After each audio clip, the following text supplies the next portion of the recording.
Aapki ಅದಾಲತ್ನಲ್ಲಿ BSP ನಾಯಕಿ ಮಾಯಾವತಿಯವರ ಮೇಲಿರುವ ಆರೋಪ. ಇವರು ಅಧಿಕಾರವನ್ನ ದುರುಪಯೋಗ ಮಾಡಿದ್ರು. ಮಾಯಾವತಿಜಿ, ನಿಮ್ಮ ವಿರೋಧಿಗಳು ಈ ಆರೋಪವನ್ನ ಮಾಡ್ತಾನೆ ಇರ್ತಾರೆ. ಯಾವಾಗ ನೀವು ಮುಖ್ಯಮಂತ್ರಿ ಆಗಿದ್ರು ಆಗ ನಿಮ್ಮ ಅಧಿಕಾರವನ್ನ ಸಂಪೂರ್ಣವಾಗಿ ತಮ್ಮ ಲಾಭಕ್ಕಾಗಿ ಉಪಯೋಗಿಸ್ಕೊಂಡ್ರಿ ಅಂತ. ನೀವು ಉತ್ತರ ಪ್ರದೇಶದಲ್ಲಿ ನೀವು ನನಗೆ ಹೇಳಿ, ನಾನು ವೈಯಕ್ತಿಕ ಮಟ್ಟದಲ್ಲಿ ಏನ್ ಲಾಭ ಮಾಡ್ಕೊಂಡಿದೀನಿ ಒಂದಾದ್ರೂ ಎಕ್ಸಾಂಪಲ್ ನನ್ ಮುಂದೆ ಇಡಿ. ಆಗ ಮೊದಲ ಉದಾಹರಣೆ, ಈ ಮಾತನ್ನ ಮೊದಲನೇ ಎಕ್ಸಾಂಪಲ್ ಏನಂದ್ರೆ, ಯಾವಾಗ ನೀವು ಟಿಕೆಟ್ ಕೊಡ್ತೀರೋ ಬಹುಜನ ಸಮಾಜ ಪಾರ್ಟಿಯ ಆ ಟಿಕೆಟ್ಗೋಸ್ಕರ ಹಣ ತಗೋತೀರಾ ಅಂತಾರೆ. ನೀವ್ ಹೇಳಿ, ಯಾವ್ದಾದ್ರೂ ಎಕ್ಸಾಂಪಲ್ ನಿಮ್ ಹತ್ರ ಇದ್ಯಾ?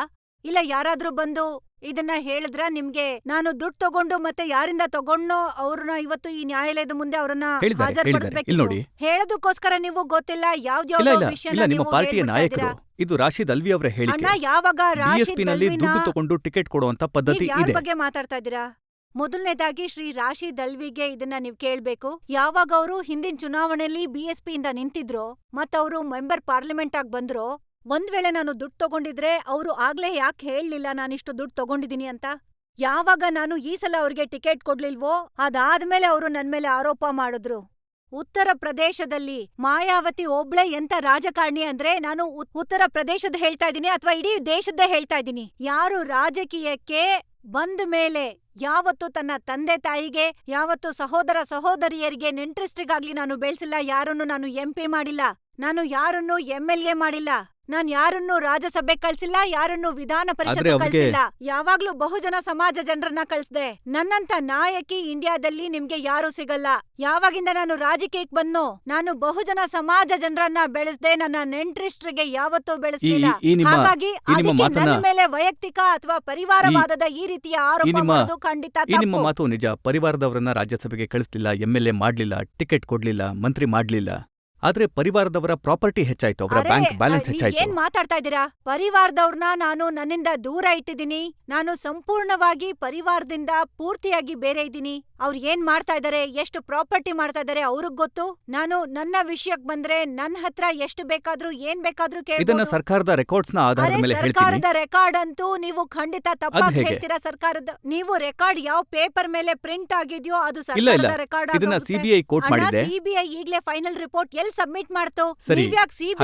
ಈ ವಿಷಯ ಸರಿ ಇಲ್ವಾ? 1 ಏಪ್ರಿಲ್ 1995 ಇಂದ 29 ಆಗಸ್ಟ್ 2003 ನಡುವೆ ಬಹಳಷ್ಟು ಪ್ರಾಪರ್ಟಿ ಖರೀದಿ ಮಾಡಲಾಗಿದೆ. ಅಣ್ಣ, ಯಾವಾಗ ಪ್ರಾಪರ್ಟಿ 15 ಕೋಟಿ ರೂಪಾಯಿಗಳ ಪ್ರಾಪರ್ಟಿ. ಯಾವಾಗ ನೋಡಿ, ಈ ಪ್ರಕರಣ ಈಗ ತನಿಖೆ ಹಂತದಲ್ಲಿದೆ. ಈಗ ಸಿಬಿಐ ಇನ್ನು ಫೈನಲ್ ರಿಪೋರ್ಟ್ ಅನ್ನ ಸಬ್ಮಿಟ್ ಇದನ್ನ ಎಫ್ಐಆರ್ ನಲ್ಲಿ ಬರ್ದಿದ್ದಾರೆ. ಹೇಳ್ತಾ ಇದ್ದೀರಾ? ಎಫ್ಐಆರ್ ಅಲ್ಲಿ ಅವ್ರಿಗೆ ಎಲ್ಲಿಂದ ಏನೇನ್ ಸಂಗತಿ ಸಿಕ್ತೋ ಅವರಲ್ಲಿ ಎಫ್ಐಆರ್ ದಾಖಲೆ ಮಾಡಿದ್ರು. ಆದ್ರೆ ಎಲ್ಲಿ ತನಕ ನಾವು ಈಗ ಇನ್ನು ಅವರು ತನಿಖೆ ಮಾಡ್ತಾ ಇದಾರೆ. ತನಿಖೆ ಮಾಡಿದ್ಮೇಲೆ ಎಲ್ಲಿ ತನಕ ಅವರು ರಿಪೋರ್ಟ್ ಸಬ್ಮಿಟ್ ಮಾಡೋದಿಲ್ವೋ, ಚಾರ್ಜ್ ಶೀಟ್ ಹಾಕೋದಿಲ್ವೋ, ಮತ್ತೆ ಚಾರ್ಜ್ ಶೀಟ್ ನ ಉತ್ತರ ನಾವು ಕೊಡ್ತೀವಿ. ಮತ್ತೆ ಈ ಪ್ರಕರಣ ನ್ಯಾಯಾಲಯದಲ್ಲಿ ಯಾವಾಗಿದ್ಯೋ ಎಲ್ಲಿ ತನಕ ಎರಡು ವಿಷಯ ನನಗೆ ಹೇಳಿ.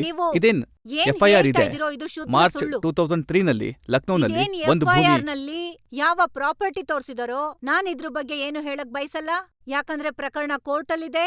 ಸಿಬಿಐ ಇನ್ವೆಸ್ಟಿಗೇಷನ್ ಮಾಡ್ತಾ ಇದೆ. ನಾವ್ ಏನ್ ಉತ್ತರ ಕೊಡ್ಬೇಕು ನ್ಯಾಯಾಲಯದಲ್ಲಿ ಕೊಡ್ಬೇಕು. ಈ ಪ್ರಶ್ನೆ ಇಲ್ಲಿ ಕೇಳೋದು ಯಾವಾಗ ಈ ಪ್ರಕರಣ ಕೋರ್ಟ್ ಅಲ್ಲಿ ನಡೀತಿದ್ಯೋ ಆಗ. ಇದನ್ನ ಈಗ ಜನರ ಮಧ್ಯೆ ಮುಂದೆ ಪ್ರಶ್ನೆ ಕೇಳೋದು ಇದು ಕೋರ್ಟ್ಗೆ ಅವಮಾನ ಹಾಗೆ. ಇದು ಸರಿ, ಯಾವುದು ಕೋರ್ಟ್ ಅಲ್ಲಿ ಅಲ್ಲ. ಯಾಕಂದ್ರೆ ಇನ್ನು ಇನ್ವೆಸ್ಟಿಗೇಷನ್ ಕಂಪ್ಲೀಟ್ ಆಗಿಲ್ಲ. ಮತ್ತೆ ಪ್ರಕರಣ ಕೋರ್ಟ್ ಅಲ್ಲಿ ಇದೆ. ಸಿಬಿಐ ತನ್ನ ತನಿಖೆಯ ರಿಪೋರ್ಟ್ ಅನ್ನ ಕೇವಲ ಇಷ್ಟನ್ನ ಮಾತ್ರ ಹೇಳಿ ಸರ್ದಾರ್. ಎಲ್ಲದಕ್ಕೂ ಉತ್ತರನ ನಾವು ನ್ಯಾಯಾಲಯದಲ್ಲಿ ಕೊಡ್ತೀವಿ. ಇದು ಕೂಡ ನ್ಯಾಯಾಲಯನೇ, ಜನರದ್ದು. ಇಲ್ಲ, ಜನರಲ್ಲ, ಬೇರೆ ನ್ಯಾಯಾಲಯ ಇದೆ. ಎಲ್ಲಿ ಇದರ ತೀರ್ಪು ಕೊಡ್ತಾರೋ ಜನರ ನ್ಯಾಯಾಲಯ ನೋಡಿ. ಇಷ್ಟನ್ನ ಮಾತ್ರ ಹೇಳಿ. ಸರ್ದಾರ್ ಪಟೇಲ್ ರೋಡ್ ಅಲ್ಲಿ ದಿಲ್ಲಿನಲ್ಲಿ ನೀವು 26 ಕೋಟಿ ರೂಪಾಯಿಗಳ ಬಂಗ್ಲೆನ ಖರೀದಿ ಮಾಡಿದ್ರೆ ಇಲ್ವಾ? ನೀವು ಖಂಡಿತ ತಪ್ಪು ಹೇಳ್ತಾ ಇದ್ದೀರಾ. ನಾನು ನನ್ನ ಹೆಸರಲ್ಲಿ ಯಾವುದೇ 26 ಕೋಟಿಗಳ ಬಂಗ್ಲೆ ಖರೀದಿ ಮಾಡಿಲ್ಲ. ನೀವು ಪಾರ್ಟಿ ಹೆಸರಲ್ಲಿ ಖರೀದಿ ಮಾಡಿದ್ರ? ಪಾರ್ಟಿ ಹೆಸರಲ್ಲಿ ಒಂದಲ್ಲ, ಗೊತ್ತಿಲ್ಲ. ನಾವು ದೇಶದ ಎಲ್ಲಾ ರಾಜ್ಯದಲ್ಲೂ ನಾವು ಪಾರ್ಟಿ ಹೆಸರಲ್ಲಿ ಪ್ರಾಪರ್ಟಿ ಬಹುತೇಕ ಸಾಕಷ್ಟು ರಾಜ್ಯಗಳಲ್ಲಿ ಅದನ್ನ ಖರೀದಿ ಮಾಡಿದ್ದೀರಾ? ಇಲ್ಲಿ ಯಾವುದೇ ಪ್ರಾಪರ್ಟಿ ತಗೊಂಡಿದ್ರು ಪಾರ್ಟಿ ಹೆಸರಲ್ಲಿ ತಗೊಂಡಿದೀವಿ. ಆದ್ರೆ ನನ್ನ ಹೆಸರಲ್ಲಿ ಯಾವುದೇ ಪ್ರಾಪರ್ಟಿ ತಗೊಂಡಿಲ್ಲ. ಪಾರ್ಟಿ ಏನ್ ಮಾತಾಡ್ತಾ ಇದ್ದೀರಾ? ಯಾವಾಗ ಈ ಪ್ರಕರಣ ಕೋರ್ಟ್ ಅಲ್ಲಿ ನಡೀತಿದ್ಯೋ ಮತ್ತೆ ಸಿಬಿಐ ಇನ್ವೆಸ್ಟಿಗೇಷನ್ ಮಾಡ್ತಾ ಇದ್ದಾರೋ. ಈಗ ಮಾಯಾವತಿಜಿ, ಒಂದ್ ವೇಳೆ ನೀವು ಬೇರೆ ಪ್ರಶ್ನೆ ಕೇಳಿ. ಯಾಕಂದ್ರೆ ನ್ಯಾಯಾಲಯಕ್ಕೆ ಅವಮಾನ ಆಗೋದು ನನ್ಗೆ ಇಷ್ಟ ಆಗೋದಿಲ್ಲ. ನ್ಯಾಯಾಲಯದ ನ್ಯಾಯಾಲಯಕ್ಕೆ ಅವಮಾನ ಯಾಕಾಗಲ್ಲ? ಯಾವಾಗ ಈ ಪ್ರಕರಣ ಕೋರ್ಟ್ ಅಲ್ಲಿ ನಡೀತಿದೆ, ಸಿಬಿಐ ಇನ್ವೆಸ್ಟಿಗೇಷನ್ ಮಾಡ್ತಾ ಇದಾರೆ, ಇನ್ವೆಸ್ಟಿಗೇಷನ್ ಇನ್ನೂ ಕಂಪ್ಲೀಟ್ ಆಗಿಲ್ಲ, ಚಾರ್ಜ್ ಶೀಟ್ ಇನ್ನೂ ಹಾಕಿಲ್ಲ ಅಂದಾಗ ಇಂಥ ಪ್ರಶ್ನೆ ನೀವ್ ಯಾಕೆ ಕೇಳ್ತಿದ್ದೀರಾ? ಯಾಕಂದ್ರೆ ಪಬ್ಲಿಕ್ ಖಂಡಿತ ತಿಳ್ಕೊಳ್ಳೋಕೆ ಇಷ್ಟಪಡುತ್ತಲ್ಲ. ತಿಳ್ಕೊಳ್ಳುತ್ತೆ ಯಾವಾಗ ಇದ್ರ ಮೇಲೆ ಫೈನಲ್ ತೀರ್ಪು ಬಂದಾಗ. ಆಗ ನಾವು ಮಾತಾಡ್ತೀವಿ. ನೀವ್ ಯಾಕೆ ನಾನಂತೂ ತಪ್ಪಾದ ನಿಮ್ಗೆ ವಿಷಯ ಸ್ಪಷ್ಟನೆ ಮಾತಾಡ್ತಾ ಕೊಡೋದಕ್ಕೆ ಇದ್ದೀರಾ? ಅವಕಾಶ ಕೊಡ್ತಾ ಇಲ್ಲ, ಇದ್ದೀನಿ. ಖಂಡಿತ ತಪ್ಪು. ನೀವು ಖಂಡಿತ. ಹೀಗೆ ಇಂಥ ಪ್ರಶ್ನೆನ ಕೇಳ್ಬಾರ್ದು ಯಾವಾಗ ಈ ಪ್ರಕರಣ ಕೋರ್ಟಲ್ ಬಾಕಿ ಇದೆಯೋ. ಆದ್ರೆ ಇದು ನಾನು ಪಬ್ಲಿಕ್ನ ಕೋರ್ಟ್ಗೆ ಅವಮಾನ ಮಾಡಕ್ ಇಷ್ಟಪಡೋದಿಲ್ಲ. ನೀವ್ ಮಾಡಬಹುದು, ಕೋರ್ಟ್ಗೆ ನಾನಂತೂ ಅವಮಾನ ಅವಮಾನ ಮಾಡ್ತಾ ನಾನ್ ಇಲ್ಲ. ಮಾಡೋದಿಲ್ಲ. ಆದ್ರೆ ಈ ವಿಚಾರದ ನಾವು ಬಗ್ಗೆ ನೀವ್ಯಾಕೆ ಸಿಟ್ಟು ನ್ಯಾಯಾಲಯಕ್ಕೆ ಮಾಡ್ಕೊಳ್ತಾ ಪೂರ್ಣ ಇದ್ದೀರಾ? ಗೌರವ ಮತ್ತೆ ಒಂದ್ ಮರ್ಯಾದೆ ವೇಳೆ ಕೊಡ್ತೀವಿ. ನಾನು ಇಂಥ ಪ್ರಶ್ನೆಗಳನ್ನ ಕೇಳಿದ್ರೆ ನೀವ್ಯಾಕೆ ಕೋಪ ಮಾಡ್ಕೋತಾ ಇದ್ದೀರಾ? ನಾನ್ ಕೋಪ ಯಾಕೆ ಮಾಡ್ಕೋತಿದ್ದೀನಿ ಅಂದ್ರೆ ನೀವ್ ನನ್ಗೆ ಎಂತಹ ಪ್ರಶ್ನೆ ಕೇಳ್ತಾ ಇದ್ದೀರಾ ಅಂದ್ರೆ ಆಗ ಕೋರ್ಟ್ನ ಅವಮಾನ ಆಗ್ಲಿ, ಮತ್ತೆ ನಾಳೆ ನಾನು ಕೋರ್ಟು ಸ್ಟೇಷನ್ ಮುಂದೆ ನಿಂತ್ಕೊಳ್ಳಿ. ನೀವಂತೂ ನನ್ನ ಸಿಕ್ಕಾಕಿಸ್ಬೇಕು ಅಂತಿದ್ದೀರಾ. ಅರೆ, ಇಲ್ಲ ಆದ್ರೆ ನಾನ್ ಸಿಕ್ಕಾಕೊಳ್ಳೋಳಲ್ಲ. ನಾನ್ ನಿಮ್ಮನ್ನೇ ಸಿಕ್ಕಾಕಿಸ್ತೀನಿ. ನಾನ್ ಕೇವಲ ಇಷ್ಟನ್ನೇ ಕೇಳ್ತಾ ಇರೋದು. ಇಷ್ಟೊಂದು ಪ್ರಾಪರ್ಟಿನ ಅಣ್ಣ, ಯಾವ್ದು ನಾವಿದ್ರ ಎಲ್ಲ ಉತ್ತರನ ಕೋರ್ಟಲ್ ಕೊಡ್ತೀವಿ. ಯಾವ್ದು ನ್ಯಾಯಾಂಗನೋ ಅಲ್ಲಿ ಕೊಡ್ತೀವಿ. ನೀವೇ ಹೇಳಿದ್ರಿ ಕುಟುಂಬದವರನ್ನ ಬೆಳೆಸ್ತಿಲ್ಲ, ಮತ್ತೆ ನೀವೇ ಹೇಳಿದ್ರಿ ನಾನು ಕುಟುಂಬದವರಿಗೆ ರಾಜಕೀಯದ ಬಗ್ಗೆ ಮಾತಾಡ್ತಾ ಇದ್ದೀನಿ. ಸಂಬಂಧಿಕರ ಬ್ಯಾಂಕ್ ಬ್ಯಾಲೆನ್ಸ್ ಹೆಚ್ಚಾಗೋಯ್ತು, ಅಣ್ಣ, ನಾನು ಅವರ ಹೆಸರಲ್ಲಿ ರಾಜಕೀಯದ ಪ್ರಾಪರ್ಟಿ. ಬಗ್ಗೆ ಮಾತಾಡ್ತಾ ಇದ್ದೀನಿ, ರಾಜಕೀಯದ ವಿಷಯದ ಬಗ್ಗೆ ಮಾತಾಡ್ತಾ ಇದ್ದೀನಿ. ಈಗ ಗೊತ್ತಿಲ್ಲ FIR ನಲ್ಲಿ ಏನೇನ್ ಬರ್ದಿರ್ತಾರೋ.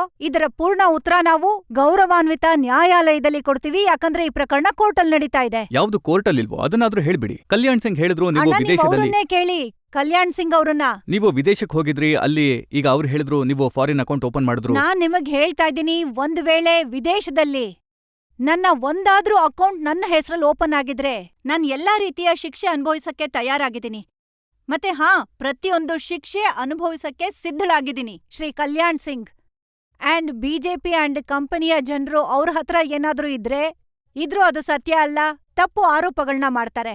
ನನ್ ಹೆಸರಲ್ಲಿ ಇಂಡಿಯಾ ಹೊರಗಡೆ ಒಂದಾದ್ರೂ ಅಕೌಂಟ್ ಇದ್ರೆ ನೀವ್ ನನಗ್ ಹೇಳಿ, ನೀವು ತನಿಖೆ ಮಾಡಿದ್ರ? ನೀವೇನ್ ಬಂದ್ಬಿಟ್ರಿ ಜನತಾ ಅದಾಲತ್ನಲ್ಲಿ? ಇಲ್ಲ, ನಾನಂತೂ ಪ್ರಶ್ನೆ ಕೇಳೋ ಮೊದ್ಲು ನೀವು ತನಿಖೆ ನಾನಂತೂ ಮಾಡ್ಬೇಕಾಗಿತ್ತು, ಆಮೇಲೆ ಜನತಾ ಅದಾಲತ್ನಲ್ಲಿ ಪ್ರಶ್ನೆ ಫಾರ್ಮರ್ ಚೀಫ್ ಕೇಳ್ಬೇಕು. ಮಿನಿಸ್ಟರ್ ಅಲ್ಲ, ಕಲ್ಯಾಣ್ ಸಿಂಗ್ ಅವ್ರು ಏನ್ ಹೇಳ್ತಾರೆ ಅಂತಂದ್ರೆ, ಫಾರ್ಮರ್ CM ಏನ್ ಹೇಳ್ತಿದ್ದಾರೆ, ಪತ್ರಿಕೆಗಳಲ್ಲಿ ಏನ್ ಬರಿತಾ ಇದ್ದಾರೆ, ನೀವು ಈ ಪೇಪರ್ಗಳ ಕಟ್ಟಿಂಗ್ ತಗೊಂಡು ಬಂದ್ಬಿಟ್ರಿ ಮತ್ತೆ ಜನತಾ ಅದಾಲತ್ನಲ್ಲಿ ಕೇಳ್ತಾ ಇದ್ದೀರಾ. ಈ ಪತ್ರಿಕೆಗಳಲ್ಲಂತೂ ಯಾರಿಗೂ ಗೊತ್ತಿಲ್ಲ ಯಾವ್ಯಾವ ತರ ಸುದ್ದಿ ಇಲ್ಲ, ಹಾಕ್ತಾರೆ ನಿಮ್ ಬಗ್ಗೆ ಅಂತೂ ಅದ್ರೊಳಗಡೆ. ನೀವು ಮೊದ್ಲು ಪೇಪರಲ್ಲಿ ಏನ್ ಬಂದಿದ್ಯೋ ಅದ್ರ ಬಗ್ಗೆ ನೀವು ತನಿಖೆ ಪರಿಶೀಲನೆ ಮಾಡಿದ ಮೇಲೆ ನನ್ನನ್ನ ಈ ನ್ಯಾಯಾಲಯಕ್ಕೆ ಮಾಯಾವತಿ ತನಿಖೆ ಕರೆಸಬೇಕಾಗಿತ್ತು. ಪರಿಶೀಲನೆ ಮಾಡ್ತೀವಿ. ಈಗ ನಿಮ್ಮನ್ನ ಇದೇ ಕೇಳಿ. ತನಿಖೆ ಪರಿಶೀಲನೆಗಾಗಿ ನನ್ನನ್ನೇ ಒಂದ್ ವೇಳೆ ಕೇಳೋದಾದ್ರೆ ಈ ನ್ಯಾಯಾಲಯಕ್ಕೆ ಕರೆಯೋ ಅವಶ್ಯಕತೆ ಏನಿತ್ತು? ಪಬ್ಲಿಕ್ ಮುಂದೆ ಕೇಳ್ತಾ ಇದೀವಿ, ಯಾಕಂದ್ರೆ ಅಯ್ಯೋ, ಯಾವ್ದೇ public- ವಿಚಾರ ಮುಚ್ಚಿಡಬಾರ್ದು ಅಂತ. ಅಣ್ಣ, ಒಂದ್ ವೇಳೆ ಕೇಳೋದಾದ್ರೆ ನನ್ನನ್ನೇ ಕೇಳ್ಬೋದಾಗಿತ್ತು ನ್ಯಾಯಾಲಯಕ್ಕೆ. ವೈಯಕ್ತಿಕವಾಗಿ. ಅರೆ, ನಾನಂತೂ ಜನತೆ ಒಂಟಿಯಾಗಿ- ಮುಂದೆ ಪಬ್ಲಿಕ್ ಮುಂದೆ ಕೇಳ್ತಾ ಸರಿ, ಇದ್ದೀನಿ. ಜನತೆ ಮುಂದೆ ನೀವ್ ಕೇಳಿದಿರಾ. ಆದ್ರೆ ಜನತೆಯನ್ನ ಕೇಳೋಕ್ಕೂ ಮುಂಚೆ, ನನ್ನನ್ನ ಪ್ರಶ್ನೆ ಮಾಡೋಕ್ಕೂ ಮುಂಚೆ ನೀವೇ ಒಂದ್ಸಲ ಪರಿಶೀಲನೆ ಇಲ್ಲ ಮಾಡ್ಕೋಬೇಕಾಗಿತ್ತು. ಇಲ್ಲ ನೋಡಿ, ಆದ್ರೆ ಯಾವಾಗ ಕಲ್ಯಾಣ್ ಸಿಂಗ್ ಅಂತ ದೊಡ್ಡ ನಾಯಕರು ಆರೋಪ ಮಾಡಿದ್ರೆ ಆಗ ಅಣ್ಣ, ಕೇಳಲೇಬೇಕಾಗಲ್ಲ. ನಾನ್ ನಿಮಗ್ ಹೇಳಿದ್ನಲ್ಲ, ಯಾವಾಗ ನಿಮ್ ಹತ್ರ ಪ್ರಶ್ನೆ ಇಲ್ವೋ ಇದಕ್ಕೆ ಸಂಬಂಧಪಟ್ಟ ಹಾಗೆ ನೀವು ಸುತ್ತಿ ಬಳಸಿ ಮತ್ತೆ ಅದೇ ಕೀಲಿ ಬೊಂಬೆಗಳ ಹಿಂದೆ ಬರ್ತಿದ್ದೀರಾ. ನಾನ್ ನಿಮಗ್ ಹೇಳ್ದೆ, ನನ್ ಹೆಸರಲ್ಲಿ ವಿದೇಶದಲ್ಲಿ ಒಂದ್ ವೇಳೆ ಒಂದಾದ್ರೂ ಅಕೌಂಟ್ ಇದ್ರೆ ಆಗ ನಾನು ಎಲ್ಲಾ ರೀತಿ ಶಿಕ್ಷೆ ತಗೊಳ್ಳೋದಿಕ್ಕೆ ತಯಾರಾಗಿದ್ದೀನಿ. ನನ್ ಹೆಸರಲ್ಲಿ ಯಾವ್ದೇ ಅಕೌಂಟ್ ಇಲ್ಲ, ಕೇವಲ ನನ್ನ ಇಮೇಜ್ ಹಾಳ್ ಮಾಡೋಕೆ ಭಾರತೀಯ ಜನತಾ ಪಾರ್ಟಿ ಅಂಡ್ ಕಂಪನಿ ಜನರು ಈ ರೀತಿ ಅವರು ಈ ತಪ್ಪು ಆರೋಪ ಮಾಡಿದ್ರು. ಮತ್ತೆ ಇದೇನ್ ಕೇಸ್ ಇದೆ ಇದು ಸಹ ಸಂಪೂರ್ಣ ಸುಳ್ಳು. ಕೇವಲ ನನ್ನ ಇಮೇಜ್ ನ ಹಾಳ್ ಮಾಡೋಕೆ ಈ ಎಲ್ಲ ರಾಜಕೀಯ ಷಡ್ಯಂತ್ರದ ಅಡಿ ನನ್ನ ಎರಡು ದೊಡ್ಡ ಕೇಸ್ಗಳಿವೆ. ಪ್ಲಾನಿಂಗ್ ಮಾಡಿ ನನ್ನ ವಿರುದ್ಧ ಇಷ್ಟು ಕಾರ್ಯಾಚರಣೆ ಮಾಡಲಾಗ್ತಿದೆ. ಪ್ರಕರಣ ಕೋರ್ಟ್ ಅಲ್ಲಿ ಇದೆ. ಇದಕ್ಕೆ ಸಂಬಂಧಪಟ್ಟ ಎಲ್ಲಾ ಉತ್ತರನು ನಾನು ಕೋರ್ಟ್ ಅಲ್ಲಿ ಕೊಡ್ತೀನಿ. ಎರಡು ದೊಡ್ಡ ಪ್ರಕರಣಗಳಿವೆ. ಒಂದು ತಾಜ್ ಅಣ್ಣ, ಇದೆಲ್ಲ ಹೆರಿಟೇಜ್ ಬಗ್ಗೆ. ಕೋರ್ಟ್ ಅಲ್ಲಿ ನಡೀತಾ ಇರೋ ಪ್ರಕರಣಗಳು. ಸೊ ಇದಕ್ಕೆಲ್ಲ ಉತ್ತರ ನಾನು ಕೋರ್ಟ್ ಅಲ್ಲೇ ಕೊಡ್ತೀನಿ. ಈಗ ನೀವು ಯಾವಾಗ ಇದ್ರ ಇನ್ವೆಸ್ಟಿಗೇಷನ್ ಪೂರ್ತಿ ಆಗಿಲ್ವೋ ಇದ್ರ ಬಗ್ಗೆ ಮಾತಾಡೋದು ಸರಿಯಲ್ಲ.